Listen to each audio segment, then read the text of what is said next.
عن ثورة شعب، ثورة أمة، ثورة حضارة، ثورة حب، ثورة انتماء، ثورة رد الكرامة للمصريين، إنها ثورة 30 يوليو. الثورة دي يا جماعة ثورة تختلف على جميع الثورات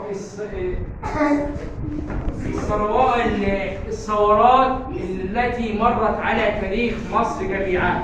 ليه تختلف هذه الثورة عن غيرها من الثورات اللي هي عبر التاريخ؟ لأن الثورة دي صنعها شعب بنفسه، وهو خروج الشعب المصري بكل طوائفه في شوارع مصر للحفاظ على هوية مصرنا الحبيبة.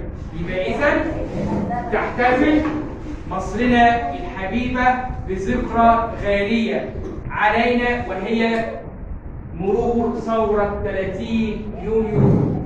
انتم عارفين. طيب يبقى احنا عرفنا اعزائي الطلبة والطالبات قيمة هذه الثورة في حياتنا، انها التي صنعها الشعب المصري بنفسه.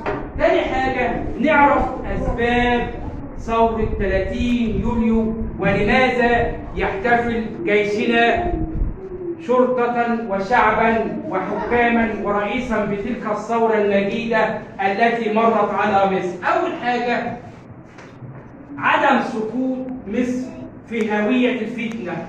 يبقى ديت لأن الثورة دي قامت لعدم سقوط مصر في هوية التفكك والانفصال بين شعوب مصر.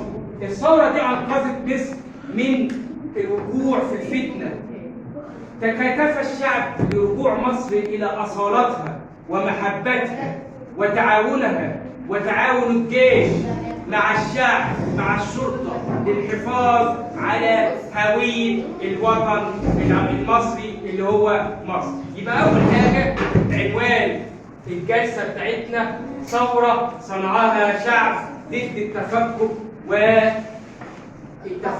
والوقوع في مظلة الفتنة وغيره. دي حاجة. يبقى احنا اعزائي الطلبة والطالبات عرفنا اسباب الثورة، القضاء على الفتنة التي كانت تجر مصر إلى الهاوية.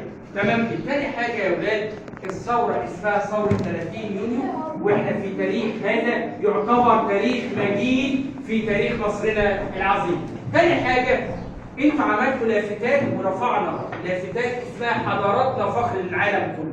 يبقى الثورة اسمها ثورة 30 يونيو لأنها قامت في هذا التاريخ المجيد، وعرفنا أسباب الثورة. طيب تاني حاجة بقى إيه يا جماعة؟ تماسك الوطن العربي. خروج الشعب كافة فئات، عمال، مهندسين، أطباء، فلاحين، تحت كلمة واحدة وهي حب مصر. دي أهم حاجة يا جماعة.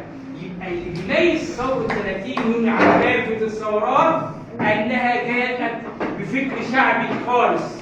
تكاتفت الشعب بجميع طوائفه، بجميع طبقاته، بنسائه، برجاله، تحت كلمة واحدة: عودة مصر للأصالة والمحبة وعدم الوقوع في الفتنة.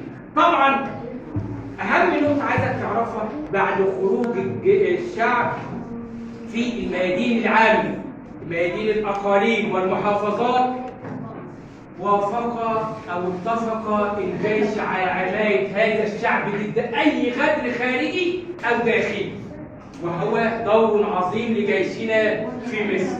عند خروج الشعب في الميادين للقيام بالثورة، خرج الجيش المصري وقال كلمته الشديدة أننا مع الشعب المصري في اختيارات قراراته، وهي قرارات 30 يوليو اللي انتوا عارفينها.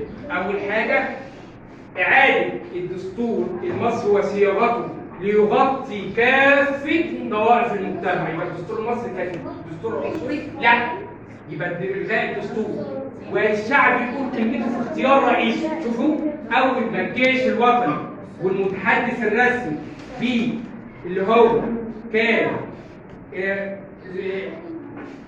اللواء عبد الفتاح السيسي خرج مناديا او ملبيا نداء الشعب وقال كلمته: الغاء العمل بالدستور المصري وعمل دستور موافق لكافة الشعوب وحماية الدستور المصري.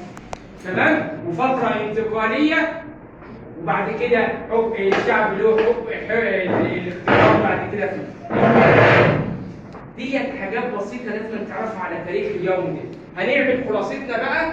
أول حاجة عنوان كلمتنا ثورة شعب. ثورة شعب. كله معايا ثورة شعب. لأن اللي صنعها الشعب إيه؟ المصري. لأن اللي صنعها الشعب إيه؟ المصري.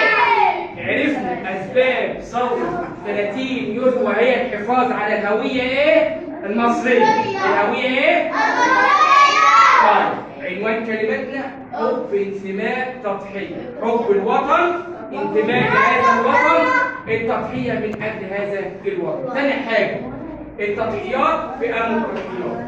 دور الجيش هو حماية الشعب المصري في خروجه إلى الميادين. الجيش المصري حمى كلمة الشعب المصري وقام بالوقوف بجانب الشعب ضد أي حد سواء كان داخلي أو خارجي. دي حاجة تانية يا جماعة. يبقى نحن مع الاحتفال ب 30 يوليو. طيب نيجي نعمل خلاصة بقى علشان نخلص جلستنا الحوارية دي.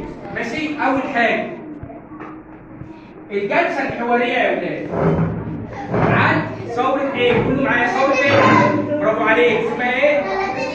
30 يوليو. الثورة صنعها إيه؟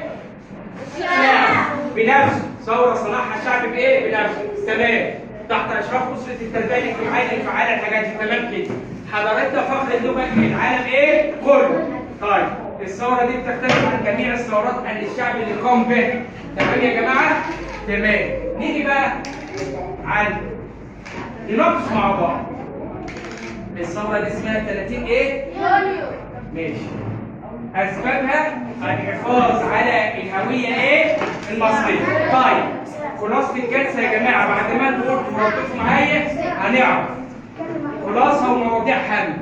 جلسة إرشادية عن ثورة 30 يوليو وأسباب احتفال مصر حكومة وشعبا وشرطة وجيشا بهذا اليوم من كل عام. إيه هو؟